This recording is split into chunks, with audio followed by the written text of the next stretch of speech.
Strat-O-Matic Excel Carryover League.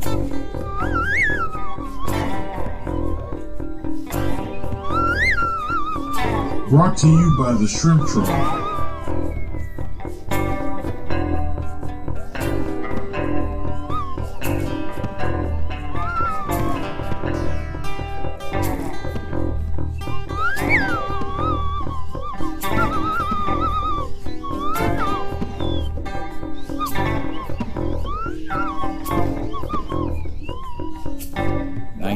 (1973 to 1976).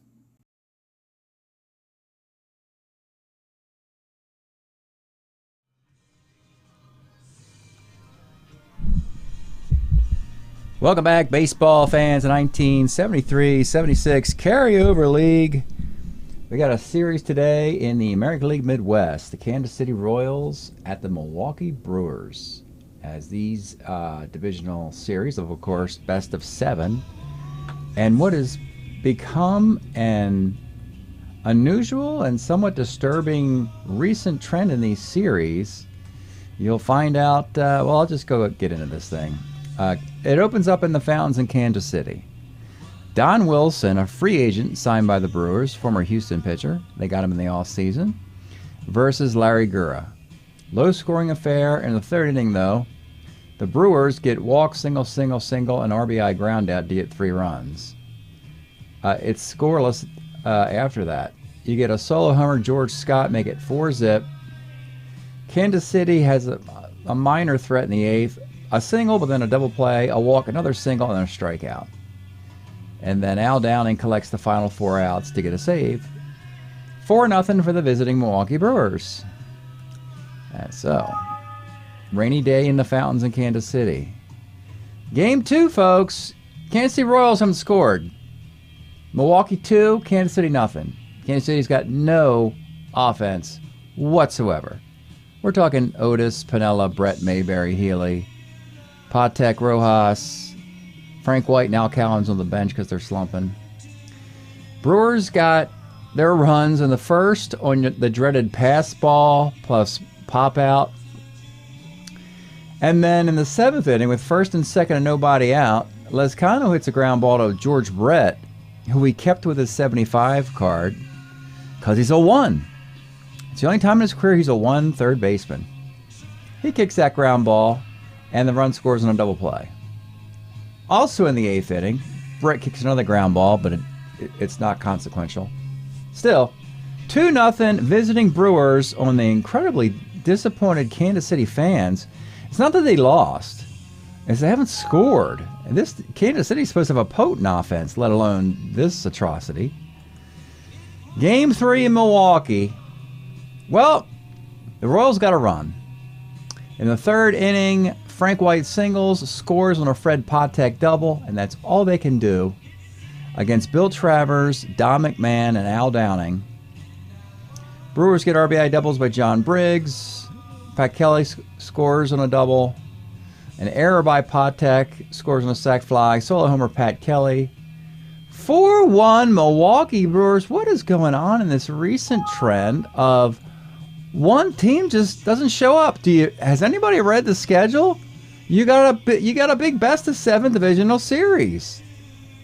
So just to review, Padres Houston was a good series. Padres won that 4-2. Boston Toronto was a terrific series that you saw on the channel, and that went 7 games. Okay, that's great. Meanwhile, Philadelphia over Atlanta, Pittsburgh over the Cubs, Colorado over Arizona, Burlington Expos over Cleveland, 16-0. Add the Milwaukee Brewers, 19-0. And I'll tell you, that can really dump your season if you get a -4 on your application for the playoffs. It's like, ooh, you get swept 4 straight. You could win another series 4-3, win another series 3-2, win another series 4-3. Guess what? You got a losing record because you got dumped 4 straight. Yeah, that's how we play this league. It's the fundamental structure of this league is to play the number of games required and not any extra ones. So it's always a best of something, not just, we're not playing 7 baseball games. We're playing a best of 7. Here's the West, Midwest. Brewers and Twins having a nice time. White Sox right there. And Kansas City's now 2 games back, 2 under 500. Still, any team can get this division. But Kansas City had started 6-5, and now they're 6-8. Brewers had started 4-5 and are now 7-5. So we got a game for today. I mean, let's get a 4-1 maybe, or if we had a 4-3 and a 4-2 in this round. 4 sweeps. Looking to avoid another sweep if possible. Here in Milwaukee, the Cheeseheads are out. Kansas City is going to send their best pitcher out there. That is Marty Patton. Excellent year in 1976. Weird one-loss record. He was 8-14. I had no idea how you can get a one-loss record when you have an ERA of 2.49 in 141 innings. This might be one of the most unluckiest pitching performances, one-loss record we've ever seen, as he is outstanding. Low whip, doesn't give up homers either. Weird. And he will face the number 4 starter for the Brewers, Jim Slayton. Jim Slayton was a 13-game winner in 74 with a 3.92 ERA in 250 innings. Royals Brewers from County Stadium in Milwaukee. We'll get the F9 spin to start this thing off. Maybe that'll change Kansas City's luck. Leading off is going to be shortstop Fred Patek. 45 off Slayton is short X. Now, the Brewers gave Robin Yount a day off. They got Tim Johnson there to get an extra lefty bat in the lineup, but he's a 4.20 at short. Still, doesn't matter. He makes the play. Cookie Rojas rolls the second. And George Brett, 44, second X. Second baseman is Darryl Thomas, 3.22. And he makes the play. If you're wondering, are these somewhat odd names for Milwaukee? Yeah. Milwaukee is sort of. They went in free agency. You got a lot of short contract players to help them a little bit until their big bats arrive. Guys like Darryl Thomas, Steve Hovley, Don Wilson, Al Downing, guys who didn't even play for the Milwaukee Brewers. Because, frankly, the Brewer farm system's just not ready yet. They're still in bloom down there on the farm. Guys like Gorman Thomas, Ben Ogilvy, stuff like that. Bottom of the first. Here's Pat Kelly. 6'10 off Patton, center X. Amos Otis is a 1E6 in center. Makes the catch. Darryl Thomas, 2'7, flies the center. George Scott, the best player in the Brewers, 54. Off of Patton, homer 1-19. It is gone. 1 zip. Darryl Porter, 35's a strikeout. We go to the second. Amos Otis, 6'10, catcher's X. Darryl Porter's a 3.9. Makes the play. John Mayberry, 4'12, roller back to the mound. Fran Healy, 63. Roller back to the mound. Bottom of 2, John Briggs. 1.7's a K. Les Cano, 56. Single 1-10. Line out. That is outstanding pitching for Patton to have a 1-10 shot on 6. And Steve Hovley, 4'10, pops a short. Into the third. Jim Washer Dwyer, 64, third X. Bavacqua, the 3.25 at third, makes the play. Heidemann, 2.8, there's a base hit. Duke Sims, 37 is a K. And with 2 outs, it's back up top to Fred Patek, 38. Single 1-10, lines out on a 20. Bottom of the third, it's Tim Johnson, 4'10, pops short. Bavacqua, 3.11, rolls third. The Reverend Pat Kelly, 1-3, Rolls to third. Into the fourth. It's Cookie Rojas. 69 is a base hit. B Stealer. He'll stay there. And Brett will swing away. 56 for Brett is a strikeout. Amos Otis, 34. Pops to third. And with 2 outs, John Mayberry, 2-6, is single 1 to 9. Oh, and they catch one, finally. It seems like every on a 9, on a 10, or has been But that is a nice little single to keep the inning going for Fran Healy. And Fran rolls to short. Bottom of the fourth. Daryl Thomas, 1-7. Single 1 to 6, lines out. George Scott, the offense today. 66, second X. Rojas, 2-15, makes the play. Darrell Porter, 6'11", flies in the left field. Washer Dwyer's a 3-3 in left, and it's a base hit. Pretty interesting that Jim Dwyer and Jack Heidemann get to play, and they were extra players out of the Cardinal system that Kansas City signed as free agents. Basically because Piniella, Cowens, Frank White, they ain't doing anything. John Briggs, 3-6. Let's take a look at John Briggs. Great 73 for the Brewers. 18 homers, power walks, nice OPS. Not good defensively, that's all right. Plus, he could always hit lefties well, also. 3-6 is homer 1 and 10 fly ball. And the Royals get a break as that lands on the warning track. That could have been ugly. So it's a fly ball, long fly ball to right field. And it dives in Duke Sims' glove playing right field today. So instead of it 3-0, it's just 1-zip. All right, here is Jim Washer Dwyer. 2-5, flies right. Jim hit 279. Jack Heidemann, 210, single 1 to 4, can't get it. Jack hit 271. Meanwhile, Frank White hit 250 and Cowens hit 230. Duke Sims, 1-7, is a base hit. Back up top to Fred Patek. 111 for Fred. Let's take a look at the Patek card. So, this is another one of those things that we know Patek was a spark plug for this team.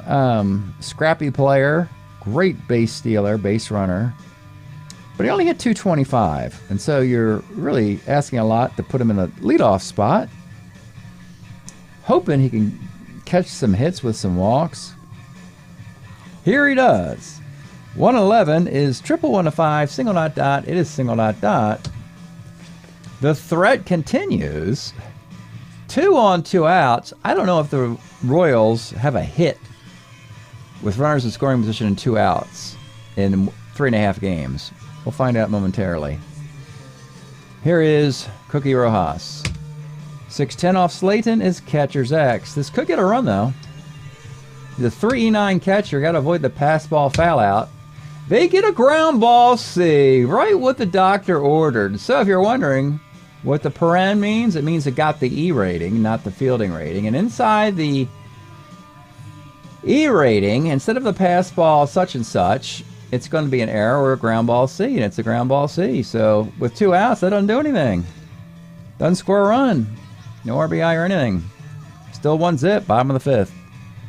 Let's pause a moment for station identification. This is the Shrimp Trawler video channel. Este es el canal de videos de camaroneros. Okay. It'll be Lescano. 1-4. Flies to left. Hovley, 410. Pops to short. Tim Johnson, 38. Flies to center. Hey, I like the good pitching, though. It's 1-zip. Solo homer. Yeah, I kind of like that. And who knows how this thing will develop. Maybe the Brewers are really real. Maybe the Brewers are really that good. And the Royals stink. I don't know. Maybe the Royals will just keep on losing the rest of the year. And the Brewers will go to the playoffs. I don't know. But it seems weird to me. Leading off in the 6th, George Brett with a 1-6. Let's take a look at Brett's card. Kept the 75 card, had an option to go to the 76 because he wins the batting title. We said, nah, let's keep this card It's nice to see him as a 1 third baseman, you know? I mean, it's the only time in his career he'd do that. So let's just hang on to this card for one more year. We can get into 76, maybe next year, the year after that. It doesn't matter that much. Eventually we'll get into the 1980 card and it'll be over when he's hitting 390 for 4 consecutive years. But we'll take the 308 average, 11 homers, 13 triples, 35 doubles. 1/6 is triple 1 of 17. He gets it. So in a low-scoring series, the Brewers are going to bring the infield up with nobody out. Interesting move. Amos Otis. 66 is second X. You have a 322 at second base. Makes the play, and the runner holds with the infield up. Still up for John Mayberry. 48, and there's an RBI. Triple 1 to 6. It's a base hit, and we have a tie game. They'll play back in double play mode for Fran Healy. 36 is a strikeout. And Jim Dwyer flies to right field. Well, the Royals got another run. Progress. 2 shutouts, a run yesterday, and now they got a run already through 6 innings. One more run, and that'll be their high output. Bottom of the 6 are Marty Patton. Patton and Slayton, both starter 7s. Bullpens, really shaky. Royals have a closer, Doug Bird. The other 3 guys, meh. Brewers, 2 decent guys. Al Downing from the left side, Don McMahon from the right side. These are like national leaguers. Downing was a Dodger, McMahon was a Giant. And Cobell and Champion aren't so much, but maybe Patton and Slayton will go 9. Bottom of the 6th, it's Kurt Bavacqua. 58, flies to right. Back up top, Pat Kelly. 35 is a walk. Beef Stealer, -1 arm Healy. He'll cool his heels at first base for Darryl Thomas. 2-8, let's take a look at this card. So again, Darryl Thomas. Why? Well, they just don't have a second baseman in the pipeline yet. Paul Molitor's not ready. Jim Gander's not ready. They let Pedro Garcia go, which wasn't a big deal anyway. They had some guy named Ron Theobald, another guy, Bob Sheldon, I think, played for the Brewers. So they went out and got Darryl Thomas's one good year as a full-time player in 75 for the Giants, because he had 600 plate appearances and 276 at-bats. The rest of his career, he'd be one of the best utility players in the entire sport. Brewers want him to play second base for a few years until Molitor arrives. 2-8, double 1-2, and he catches the double on a 1. Runners in scoring position. Oh boy, Kansas City. Bringing the infield up? Sure. Bringing it up for George Scott. 2-5, and of course, let's take a look at the George Scott card. Because when you say bring the infield up, that means, are you going to roll a plus? Yeah, pretty much. It's probably like a 0.5 or a 3 to 5 or 6 or it's less than 10% chance. It's way less than a 10% chance. Except when I'm broadcasting a game on YouTube, and it seems to happen with pretty much regularity. Scott's brilliant 73, 306, 24 homers. Made even better if you can get a couple RBIs when the opponent brings the infield up and you roll 2-5, ground ball short, A+. So what could have been a ground ball to score 1 run turns out to be a single that scores 2 runs. And you still just have 1 out. And you have Darryl Porter. 2-4, that's a double play, a 4-6-3 double play. And the inning is over. It's 3-1 Brewers. All right, in the 7th. You know, the Brewers are going to play this like they want the sweep. They're going to bring the defense in now. That means Robin Yount's going to take over at shortstop. That'll help. They're going to plug Ollie Brown in the outfield. Put him in Pat Kelly's spot. Yeah. Like the changes. Full-scale changes here. All right. Top of the 7th, 3-1 lead. It's Jack Heidemann. 56 flies left. Duke Sims, 1-7. He's on again. Base hit. He's 2 for 3. Fred Patek had a single earlier. 68 off of Slayton is single 1-2-8. Cannot catch it. That's what I'm talking about. And with 2 outs, it's Cookie Rojas. 35, double 108. It's a base hit. Here we go again. We got runners on the corners with runners in scoring position with 2 outs. They scored the run with 1 out. And George Brett is, it's a George Brett moment here. And if you're Milwaukee, you're probably thinking, should we treat George Brett like a Hall of Famer? I think we should. Let's pull Slayton. Let's do it. Let's pull Slayton now. Okay? With 2 outs in the 7th inning. He's a starter 7 anyway, so a hit, and he's gone. And let's get our lefty versus lefty guy in there for Brett at least. And that's Kevin Cobell. Kevin pitched for the Brewers in 74, 6-14, 3.99 ERA, 169 innings. Probably better suited to start. However, if you can use him in the bullpen as a lefty specialist, you increase that percentage on the left side. He becomes a lot more effective. We see this across baseball. That's the secret sauce in the carryover league. You got to manipulate these percentages versus lefties and righties just to get a 20-man roster assembled that's effective. Playing with 20 baseball players is difficult, folks.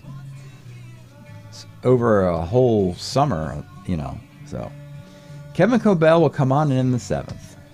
He's got runners on the corners. Rojas will be held as he represents the lead run. We don't want him at second. And we will face George Brett. Kevin Cobell, George Brett. Saw the Brett card earlier. Tripled his last at bat on a 1-6. Here's your pitch. The Hall of Famer, George Brett. 4-11 off Cobell is first X. First baseman is George Scott. A 1, E8. George Scott, one of the best fielding first basemen of his era. People forget how great a fielder he was. I think he was a 1 in Boston. He was a 1 in Milwaukee as well. That ends the inning. Stretch time. Here in Milwaukee, the folks have another lead. 3-1. We are enjoying this LP. I Am the Cosmos by Chris Bell, member of Big Star. And this is like a 6 degrees to Kevin such and such moment. We got Chris Bell was in Big Star. Big Star does that song In the Street, which was used in the 70s show. That 70s show was shot in Wisconsin, where Milwaukee is. So that's why we associate some of these musical acts with certain teams. By the way, I Am the Cosmos. You got the original version. You have the alternate version, and then you have the really slow version in here as well, I think. Like half-speed version. Chris Bell, sadly only one member of Big Star has survived with us. The drummer, forget his name. Actually, they did a concert recently as Big Star with him and members of like REM and the Posies and some other people recently. So there's a little tidbit. Always throwing some music tidbit stuff to you folks to break up the baseball just a little bit as we go to the bottom of the 7th inning.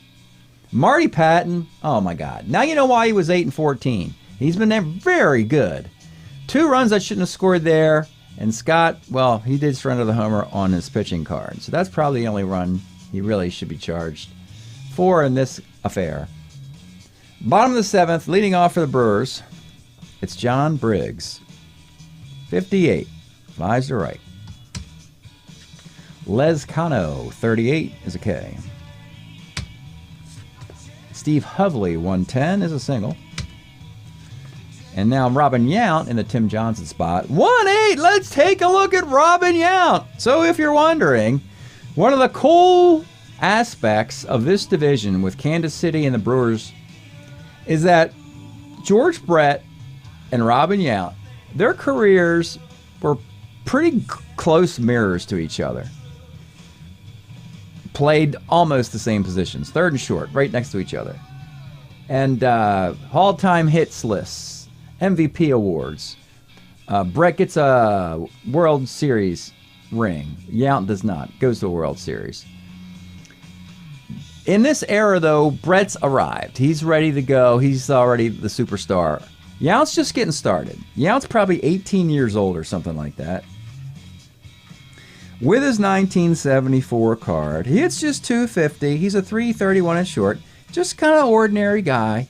Got him in there for name recognition. And you know, basically, it'll be Yount versus Brett in this rivalry for the next, all the way through at least 1984. That's when our timeline kind of ends. So you're going to get a decade of these Robin Yount, George Brett games. Right now, Brett's clearly ahead. With that being stated, Robin Yount on 1-8, homer, 1-4, double the rest, just misses it with a 5, off the top of the wall. Yeah, he's going to have to fill out a little bit, folks. He's going to have to start pumping some iron in the offseason, put on some poundage so he gets that power stroke up.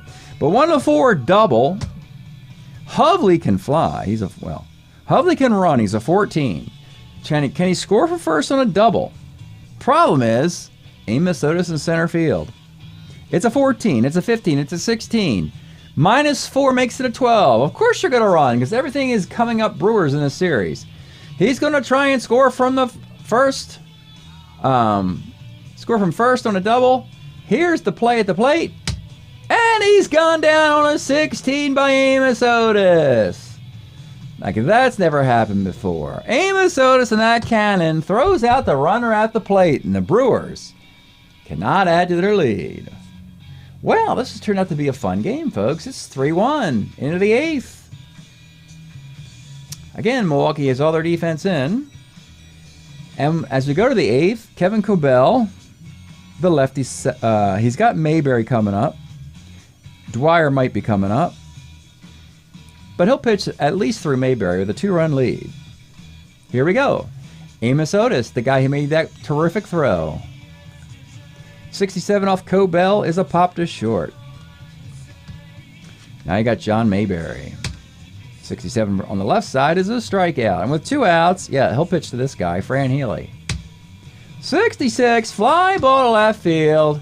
Poor Kansas City. 3 times on the pitcher's card. 2 on the right side where he's clearly not as effective. And he's not even the closer. He's the 4th option in the bullpen, as Billy Champion, Al Downing, and McMahon are better options there. It stays 3-1. I talked about Kansas City's bullpen, and so I'm leaving Marty Patton in there. He is the best strat card here on the Kansas City roster. Well, Doug Bird might be better, but we're leaving Patton in there. 2 base runners will hit point of weakness. So it's Kurt Bavacqua leading off. 56, single 1 to 10, gets it. Another bad break for Patton. So the homer came in Patton's 5 column, and that single comes in Patton's 5 column. Now the leadoff hitter is Ollie Brown. 65, center B. Number 2 hitter, Darryl Thomas. 33, pitcher B. He's at first. 8th stealer. I'm going to steal with 2 outs. And a 15, he's gunned down stealing. So Kansas City, they got some defense there. They threw a guy out the plate. They threw a guy out stealing. You know, they're not exactly laying down in this thing. It's just that they just haven't gotten the 2 out hits. Haven't gotten a lot of hits anyway. Cabell's going to inning in a 3rd. Dwyer has to come out as he has nothing on his card versus lefties. So Kevin Cabell, as a formality, goes to the mound, but he will probably be gone momentarily.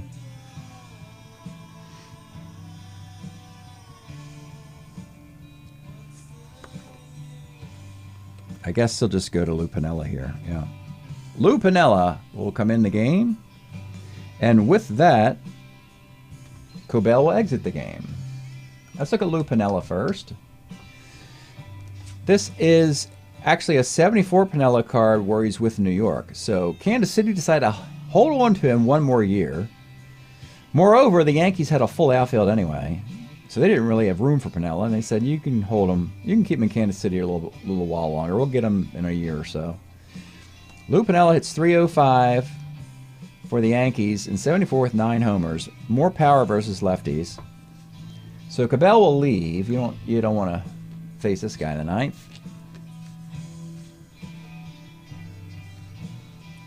And And they might just go lefty, righty here. They're going to go Billy Champion. With a 2-run lead in the 9th, they're going to go Bill Champion here in the 9th.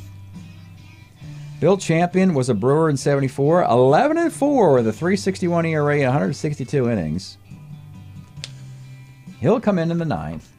Milwaukee's kind of like a bullpen by committee. Downing and McMahon sort of are split closers.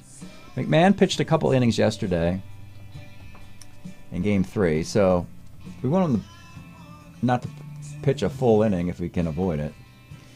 So Bill Champion will face Lou Piniella leading off in the 9th. And here's the pitch. 56 is a walk off the Champion card. That is a mistake for the Brewers. Now you got Jack Heidemann. On the bench, Cowens and Frank White, much better against lefties, which pretty much eliminates Al Downing at this point. Unless, you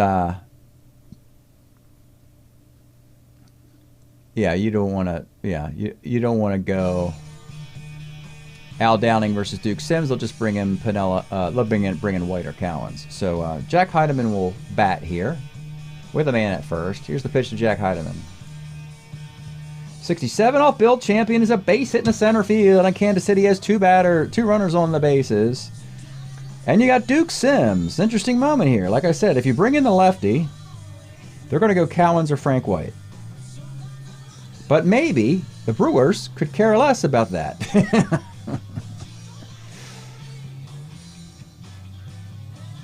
And that's what they're going to do. They're going to pull Champion. They're going to go Al Downing here.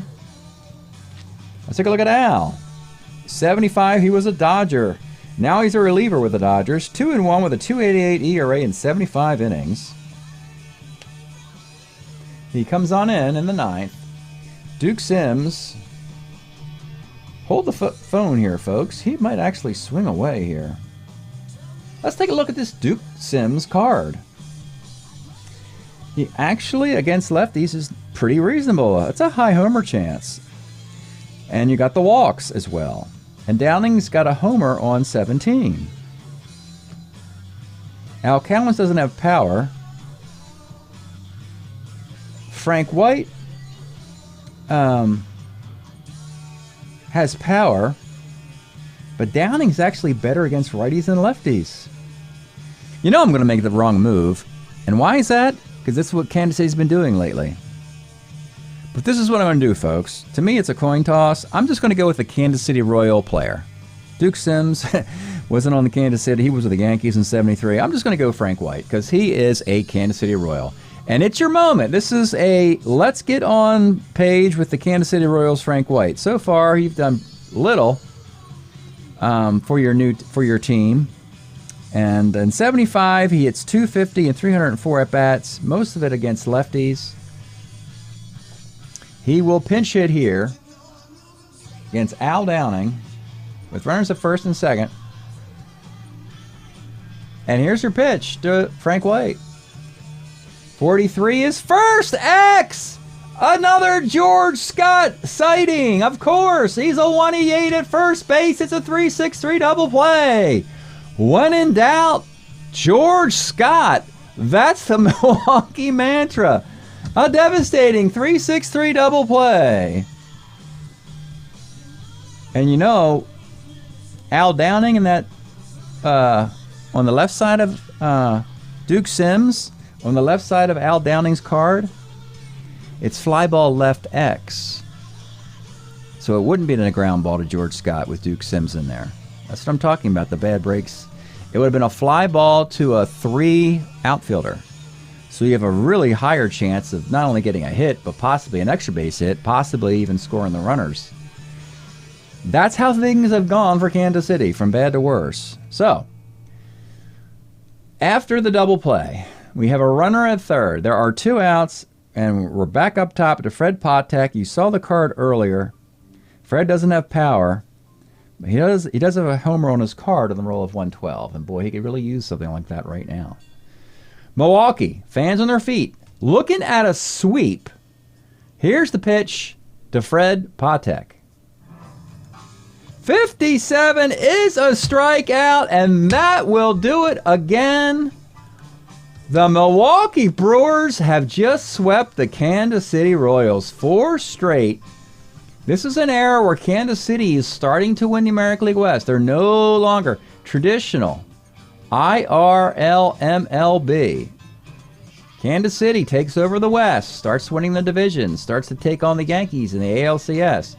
Milwaukee, they got nothing going on right now. I mean, they're going to have to wait till Harvey Keene takes over in like 79, 80, 81, 82 before they start competing in the American League East. But for this series, dominating the Kansas City Royals by giving up 2 runs in 4 games, that's your ball game. We're going to take this right to the post game.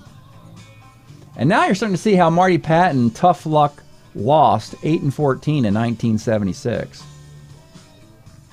Series is over. Wow. Al Downing gets the save. Comes in, gets a double play and a strikeout. Can't ask more than that. Champion gets up a single and a walk. Doesn't get anybody out. Inning and a third for Cobell. Gets a strikeout. Plus he got Brett out with runners in scoring position. Jim Slayton gets the victory. 9 hits, a run allowed. Kansas City 1 run on 10 hits. Come on, give me a break. That is ridiculous. Marty Patton, a loss. 7 hits, 3 runs. George Scott was around everything today. If there ever was a team MVP moment, you got a solo home run. The infield came up for him. He delivered the 2-out single, or the 1-out single. And he had the double play, the ground out in the 7th, and the double play in the 9th. Wow. 1019 0108 37110 1513. Not good, Kansas City. Not a good look. I made this commentary about Cleveland, if you watched the Cleveland video earlier. I said Cleveland is set up for success because they're pulled away from the American League East. They don't have to compete with the Orioles, the Red Sox, the Yankees. They're in their own division with the Tigers and a couple expansion teams. They should do well, right? Wrong. Kansas City doesn't have to play the Dynasty Oakland A's right now. Dynasty Oakland A's are in their own division. Kansas City's in a division with a very talented Chicago White Sox. Not quite sure what to make up out of Minnesota. And they're not ready for primetime playing Milwaukee Brewers, who are ready for primetime. Or at least YouTube. All right. Take a look at some stats now. Wow. Another sweep. I don't recall this many sweeps. It's very hard to get a 4-0 sweep in this carryover league. We've just had 5 of them. And that is going to, I guarantee you, one of these 5 teams that has been swept, this is my prediction I'll make now, is not going to the playoffs. So that will include, as we get to stats, Kansas City, Arizona Diamondbacks, well, that's low-hanging fruit. Chicago Cubs, Atlanta Braves, Cleveland Indians. I don't think the Cubs are going to, well, I know the Cubs aren't going to the playoffs. Arizona's not going to the playoffs. Atlanta, they could still do it. Cleveland, yeah, they should be able to still find a way in. And Kansas City, yeah, they're only 2 games back. No one's running away with this division yet, but phew, man. We'll take a look at stats now, the 2 teams. Milwaukee is now 8-5. Happier than the morning sun, as Stevie Wonder once postulated. They're hitting .244 with a .281 ERA. Don Wilson and Al Downing and even Daryl Thomas, those are 3 guys that they traded for in the offseason just to fill up roster spots because they didn't have anybody else in the farm system. Well, Don Wilson's 3-0 with 4 runs in 22 innings. Al Downing's got 3 saves already. Daryl Thomas is 20 for 56. He leads the club in hits. So, yeah, I mean, my goodness. And again, Robin Yount's 10 for 41 with no home runs and 4 RBIs. Because he's not supposed to be leading this team yet. He's got the name recognition. George Scott, really, Scott's not done much. He's 9 for 51. He's actually struggling. That was his best game all year. And yet they're still 8-5. Frankly, net run differential for the Brewers, plus 44, minus 39. So it's plus 5 with plus 3 wins. So that's very opportunistic. How about your Kansas City Royals? They are 6-9. They are hitting 243. That is ridiculous. And they've got a very good 328 earned run average. Patton has been good. He's 1-1 though. Gura has been okay, 2-1. Leonard, okay. Splittorf's been awful. He's 0-4. He's given up 23 runs in 23 innings. The closer, Doug Bird's have been good. Home runs, John Mayberry started hot and then cooled off considerably. My goodness, John Mayberry's now 19 for 56. He was hitting 400 in the first series of the year, and then nothing since. Nobody has 3 homers. How about Brett? He's 18 for 60. That is 300. It's carded 308. It's hard to argue with that. But just a homer and 9 RBI. Not a good look. And we'll look at this one more time. There you go. Brewers. Brewers, Twins. White Sox game and a half off the pace. That's fine. The problem with the White Sox is they have a first place schedule.